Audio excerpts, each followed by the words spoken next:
수요 말씀 묵상에 함께하는 여러분을 환영하며 예수님의 이름으로 축복합니다. 오늘은 26년 2월 11일입니다. 오늘 매일 성경 본문은 요한복음 4장 27절부터 42절 말씀입니다. 요한의 글은 알고 나면 재미있기도 하고 놀랍기도 합니다. 오늘 4장에서도 쓱 지나가듯 이런 표현을 사용하고 있는데요. 1절과 41절을 한번 보세요. 먼저 1절입니다. 예수께서 제자를 삼고 세례를 베푸시는 것이 요한보다 많다 하는 말을 바리새인들이 들은 줄을 주께서 아신지라. 그리고 41절입니다. 예수의 말씀으로 말미암아 믿는 자가 더욱 많아. 41절에서 많다라는 표현이 다시 반복되면서 이 두 구절이 쉽게 눈에 띕니다. 공통점인 많다라는 단어를 염두에 두면 오늘 본문에서 다룰 주제와 묘하게 연결되는 것을 느낄 수 있습니다. 유대인들 가운데 예수를 따르는 자, 예수의 제자가 된 사람, 엄밀히 말하면 예수의 제자들에게 세례를 받은 사람이 많았습니다. 그리고 사마리아에도 예수님의 말씀을 직접 듣고 믿게 된 사람들이 많아졌습니다. 그러나 이 말씀은 어떻게 전도하면 사람이 많이 모이는가를 말하는 본문이 아닙니다. 영적인 추수를 위해 하나님께서 어떻게 일하시는지를 보여주는 말씀입니다. 그렇다면 오늘 어떻게 많은 사람들이 믿게 되었는지 영적인 추수의 비밀에 대해 함께 묵상해 보겠습니다. 추수에 대해 생각해 보기 전에 먼저 추수하는 일꾼에 대해 오늘 본문이 무엇을 가르쳐 주고 있는지를 살펴보겠습니다. 먼저 예수님은 추수하는 일꾼이셨습니다. 수가성 우물가에서 한낮에 물을 기르러 나온 여인이 예수님을 통해 영생을 얻었습니다. 그런데 예수님의 모습에서 어떤 점이 눈에 띄나요? 27절입니다. 이때에 제자들이 돌아와서 예수께서 여자와 말씀하시는 것을 이상히 여겼으나 이 여인 역시 앞서 예수님께 이렇게 물었습니다. 9절입니다. 사마리아 여자가 이르되 당신은 유대인으로서 어찌하여 사마리아 여자인 나에게 물을 달라 하나이까 하니 이는 유대인이 사마리아인과 상종하지 아니함이로라. 요한은 친절하게 이런 말 하는 이유를 설명해 두었습니다. 예수님의 모습에서 추수하는 일꾼의 특징을 찾아볼 수 있습니다. 추수하는 일꾼에게는 보냄받은 하나님의 뜻을 이루기 위해 다른 사람들이 가진 장벽을 뛰어넘는 특징이 있습니다. 우리는 이런 상황을 조심스럽게 받아들여야 합니다. 예수님은 사람들이 어떻게 생각하는지 무시하거나 모르지 않으셨습니다. 예수님은 유대인들이 가득한 성전에서 사마리아인들이 하나님의 복을 받을 것에 대해서 선포하지도 않으셨고, 또한 많은 사람들이 함께 모여 있는 곳에서 이 여인의 과거가 어떤 것인지 대화하며 이 여인에게 다가가지도 않으셨습니다. 예수님은 사람들이 어떻게 생각하는지 모르지 않으셨습니다. 그러므로 유대인 제자들이 동네로 먹을 것을 사러 간 사이에 이 여인과 단둘이 만나셨고 그의 깊은 내면의 이야기들 그리고 복음의 이야기를 전하셨습니다. 유대인과 사마리아 사람 사이의 장벽은 예수님의 열린 마음처럼 이 여인이 마음을 연다면 허물어질 수 있는 상황이 되었습니다. 우리도 마음을 많이 열어야 하는 문제들이 있을 텐데 이 문제들은 단둘이서 또 신뢰할 수 있는 안전한 관계 안에서 다루는 것이 지혜로운 태도입니다. 예수님은 수가성 우물가에서 그렇게 한 사람의 마음 문을 두드리셨습니다. 나와 다른 모습, 다른 생각을 가진 사람을 거부하지 않는 태도가 보냄받은 일꾼의 모습입니다. 또한 보냄받은 일꾼에게는 양식이 있었습니다. 예수님과 대화를 나누던 여인이 물이 가득 담긴 물동이를 두고 동네로 돌아간 후에 제자들은 이 모습을 보고 있다가 가져온 음식을 내놓습니다.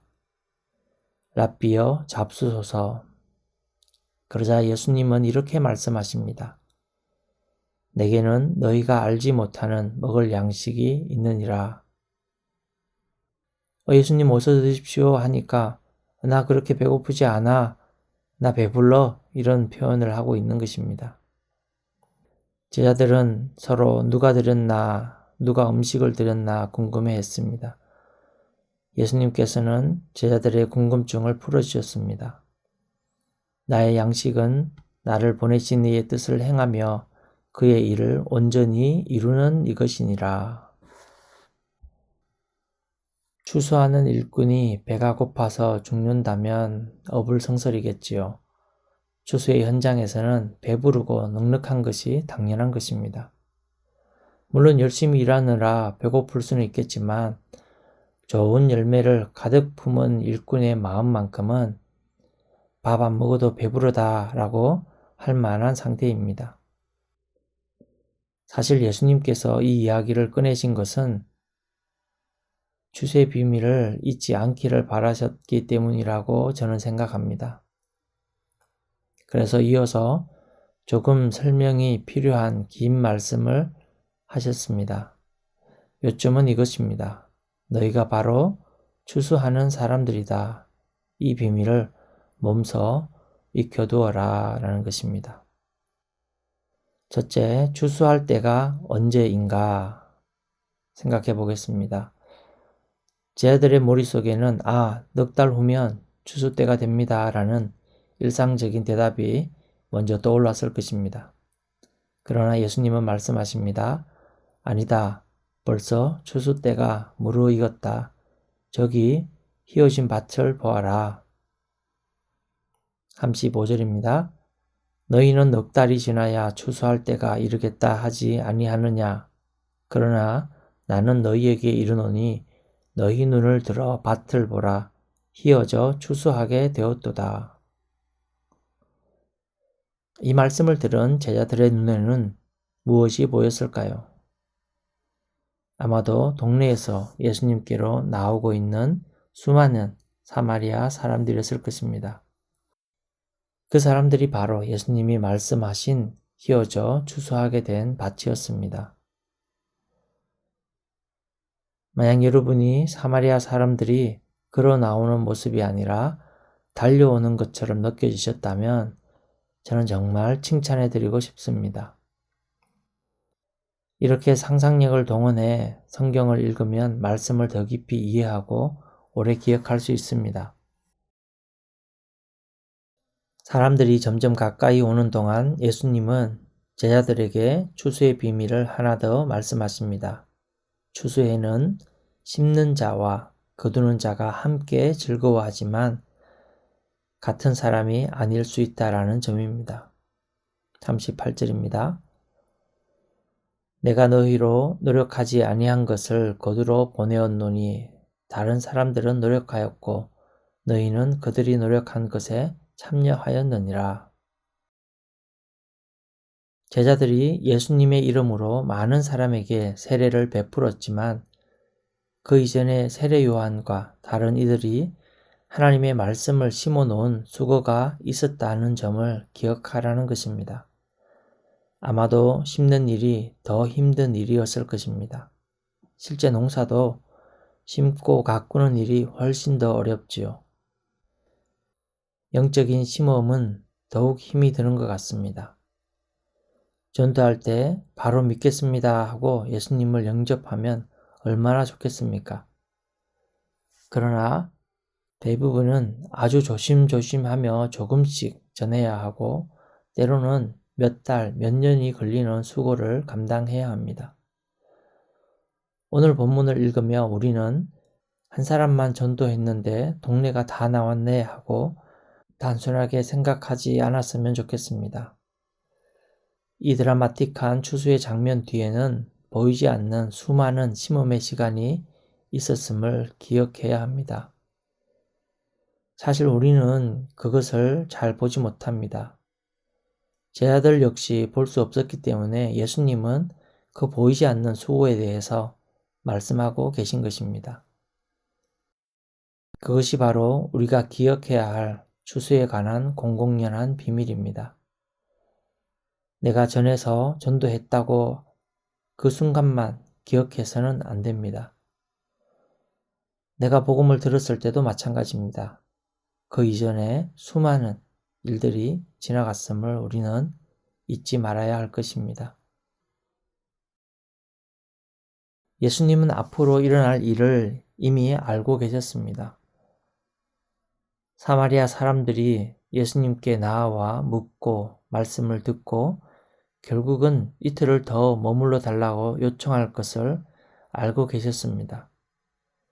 그렇기 때문에 이 드라마틱한 장면을 본 제자들이 이 결과에만 도취하지 말고 영적인 안목을 갖기를 바라셨던 것입니다.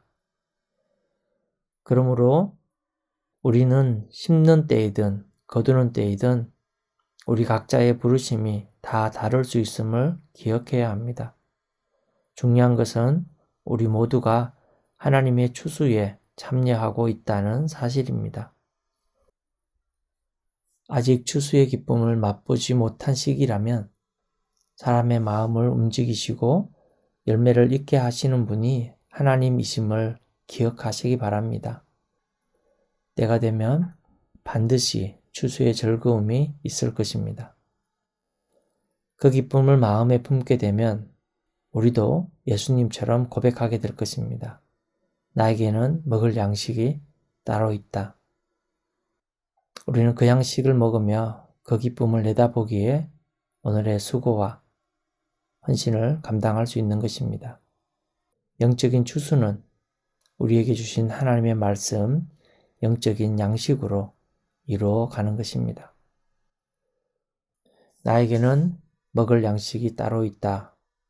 이런 경험을 꼭 하시기를 축복합니다.